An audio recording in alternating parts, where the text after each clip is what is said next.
Hey guys, welcome to career study. आज हम देखेंगे टॉप 10 क्वेश्चन हिस्ट्री के प्रीवियस ईयर के। ठीक है, चलिए तो टाइम वेस्ट नहीं करते हैं, शुरू करते हैं।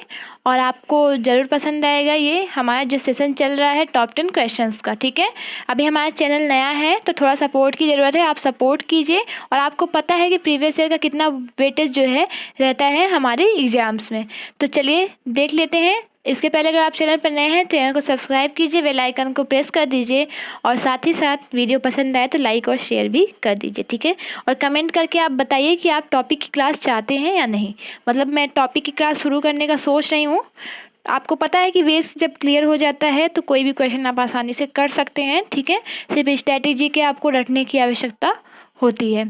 तो चलिए शुरू करते हैं। पहला क्वेश्चन है, गुप्त वंश के पतन के बाद जिन राजवंशों का उदय हुआ उनमें से सबसे विशाल साम्राज्य स्थापित किया। आपको पता है गुप्त वंश के पतन के बाद नए नए राजवंश का उदय हुआ था। ठीक है, तो सबसे बड़ा साम्राज्य किसने स्थापित किया था। आपको पता है अगर इस तरीके से क्वेश्चन पूछा है तो ये चारों ही जो है जिनका इनका उदय हुआ था। ठीक है, चलिए तो देख लेते हैं। और जो है सबसे बड़ा साम्राज्य किसने स्थापित किया था, ये आपका सबसे बड़ा साम्राज्य स्थापित किया था पुष्यभूति ने। ठीक है, पुष्यभूति वंश के लोगों ने किया था। और इसके संस्थापक कौन थे पुष्यभूति वंश के, ये थे पुष्यभूति। अपने ही नाम पर इन्होंने वंश का नाम रख दिया था। ठीक है, और इनकी राजधानी क्या थी पुष्यभूति वंश की, पुष्यभूति की राजधानी थी आपकी थानेश्वर। क्या राजधानी थी, थानेश्वर। ठीक है, थानेश्वर राजधानी थी पुष्यभूति वंश की। चलिए देख लेते हैं नेक्स्ट क्वेश्चन। नेक्स्ट क्वेश्चन है, प्रभाकर वर्धन ने निम्नलिखित में से कौन सी उपाधि धारण नहीं की। परम भट्टरक, महाराजा रिद्धिराज, विक्रमादित्य या उपर्युक्त सभी जो है धारण की थी, या इसमें से कोई धारण नहीं की थी। तो कौन कौन सी उपाधि धारण की थी प्रभाकर वर्धन ने। आपको पता है कि सबसे पहले प्रभाकर वर्धन के बारे में एक बात जान लीजिए। प्रभाकर वर्धन जो था उसे जो है पुष्यभूति वंश के स्वतंत्रता का संस्थापक माना जाता था। स्वतंत्रता का जन्मदाता किसे कहा जाता था, प्रभाकर वर्धन को। ठीक है, चलिए इसने जो है जो उपाधि धारण की थी वो की थी परम भट्टरक और महाराजा धीराज की, दोनों की उपाधि जो है धारण की थी। विक्रमादित्य की उपाधि धारण नहीं की थी। चलिए नेक्स्ट क्वेश्चन देख लेते हैं।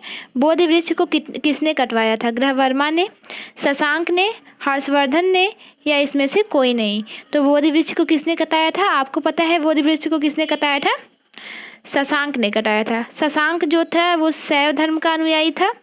किसका, शैव धर्म का अनुयायी था शशांक, इसलिए उसने जो है बोधि वृक्ष को कटा दिया था। अब ग्रहवर्मा कौन थे, ग्रहवर्मा जो थे वो प्रभाकर वर्धन की पुत्री के पति थे। ठीक है, ग्रहवर्मा कन्नौज के राजा थे और प्रभाकर वर्धन जो थे उन्हीं के पुत्र थे राज्यवर्धन।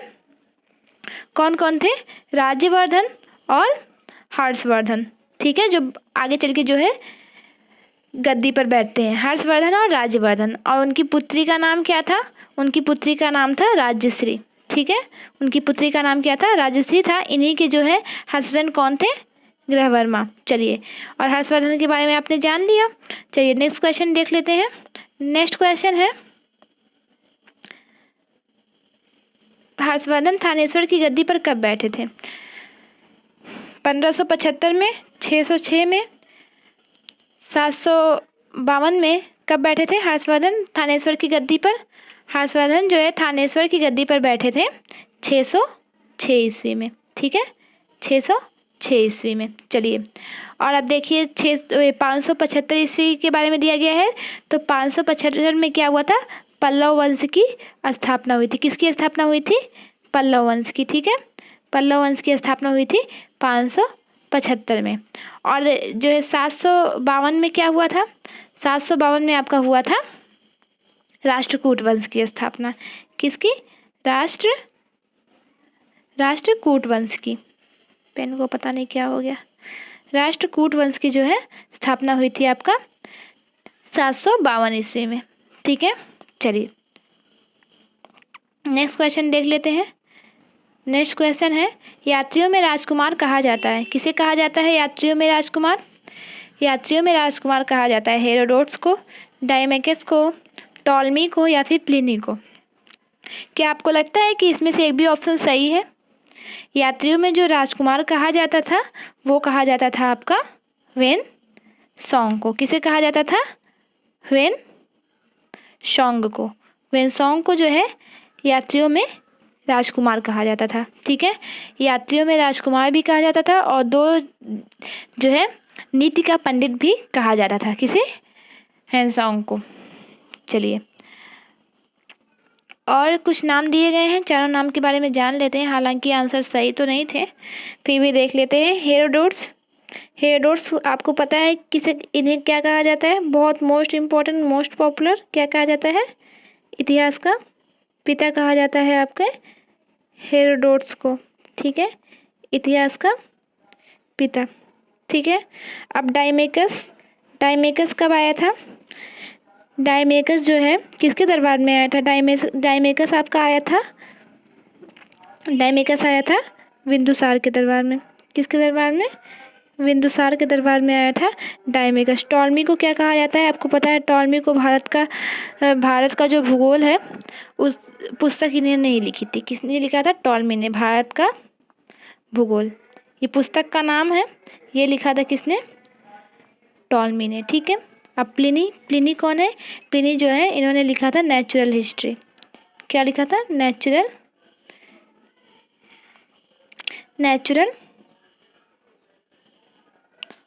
हिस्ट्री। नेचुरल हिस्ट्री जो लिखा था वो लिखा था प्लिनी ने। ठीक है, चलिए नेक्स्ट क्वेश्चन देख लेते हैं।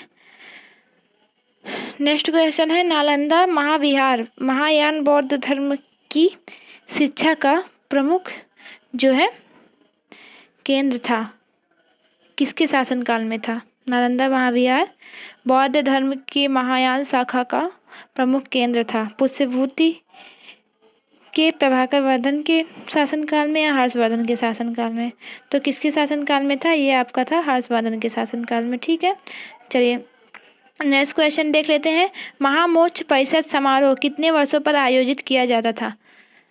3 वर्षों पर, 4 वर्षों पर, 5 वर्षों पर या फिर 6 वर्षों पर? तो महामोक्ष परिषद समारोह ये जो है आयोजित किया जाता था, ये पुष्यभूति वंश की बात है, ये आयोजित किया जाता था 5 ईयर्स पर। ठीक है, और ये जो था इसमें क्वेश्चन ये तो नहीं पूछता है, क्वेश्चन ये पूछता है कि वेन सॉन्ग जो है वो जो है किस समारोह में शामिल हुआ था? तो वो 6वें समारोह में शामिल हुआ था। किस समारोह में? 6वें समारोह में जो है वेन सॉन्ग जो है शामिल हुआ था इसमें। और ये होता था कहाँ? ये होता था प्रयाग में। कहाँ होता था ये? ये होता था प्रयाग में। ठीक है, चलिए नेक्स्ट क्वेश्चन देख लेते हैं। नेक्स्ट क्वेश्चन है, हर्ष के दरबारी कवि थे? भारवी, बाणभट्ट, हाइसेड या इसमें से कोई नहीं? तो हर्ष के दरबारी कवि कौन थे? बाणभट्ट थे। और भारवी जो थे वो सिंह विष्णु के थे। किसके? सिंह विष्णु के दरबारी कवि थे। ये पल्लव वंश के राजा थे सिंह विष्णु और इनके दरबारी कवि थे भारवी। निम्नलिखित में से किसकी रचना हर्ष ने नहीं की? प्रियदर्शिका की, राजतरंगिणी की, रत्नावली की या फिर नागानंद की? तो किसकी रचना नहीं की थी? आपको इसमें ऑप्शन से ही पता लग जा रहा है। अगर ऑप्शन कुछ और होता तो आप कंफ्यूज हो सकते थे, लेकिन आप ये ऑप्शन से ही समझ सकते हैं। तो राजतरंगिणी जो है उसकी रचना जो है किसने की है? कल्हड़ ने की है। और बाकी जो है ये तीनों की जो है रचना किसने की थी? हर्ष ने की थी। कहा जाता है कि हर्ष ने जो है एक कवि थे धावक। ठीक है, धावक नाम था कवि का। ठीक है, उन्हें जो है पुरस्कार देकर अपने नाम से, उन्हें पुरस्कार देकर अपने नाम से इन तीनों ग्रंथ की रचना करवाई थी। ठीक है, कहा जाता है ऐसा। चलिए नेक्स्ट क्वेश्चन, भुक्ति का शासन कहलाता था विषयपति, राजस्थनिक, उपरिक या फिर राष्ट्रिक? कौन कहलाता था भुक्ति का शासक? ये कहलाता था, ये तीनों ही जो नाम दिए गए हैं नीचे, राजस्थनिक, उपरिक और राष्ट्रिक, तीनों को ही भुक्ति का शासक कहते थे। विषयपति इसमें जो है गलत ऑप्शन हो जाएगा। ठीक है, चलिए आज के लिए ही इतना ही, मिलते हैं नेक्स्ट वीडियो में। तब तक के लिए bye bye and take care guys.